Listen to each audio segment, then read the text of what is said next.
Basta Pinoy mangita gyud og pamaaging mapuslan o magamit ang tanang butang aron way mausik. Sama na lang sa Karneng Baboy nga aduna usay gitawag nga bakagan. Usa ka man kining bakagan ato kining sayran sa RTV Presents. Straight to the bone. Literal kini nga paghulagway sa bakagan nga maoy patok ilabi na ni adtong mahilig sa ulo sa baboy. Ang bakagan maong ulo sa baboy nga gikuhaan og maskara nga adunay nahabilin nga gagmayng unod.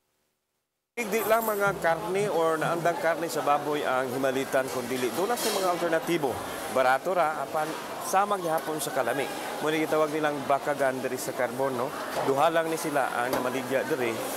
Unya ato nakita ang mga gagmayng unod na habilin sa ulo sa baboy mo ilahang tawag nato gihagdaw.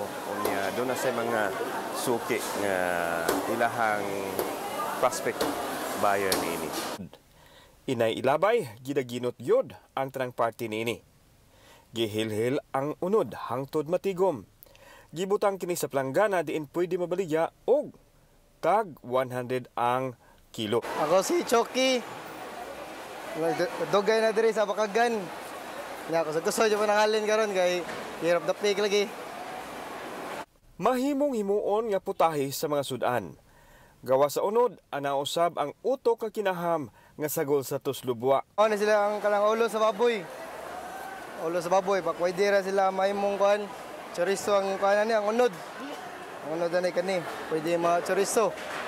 Ya daghan jud magamit. Oh, kinumpra ra sad. Nasad may mga suki na nga mag-atang aning bakagan? Oh, naa daghan. Daghan jud kayo. Oh, turot mo sad niya ang kuan stock diri. Mo ba ni isagol sa batsoy? Oh, ang skala ni ang binuak. Sa matag sirkumstansya aduna gyud motumaw nga pamaagi aron kakuhaan usab og panginabuhi sa uban. Kinagmay man apan lahutay. Ang giisip nga wa naibili, mapuslan pa di ay. Ako si Alan Domingo, kini ang akong short dokyo.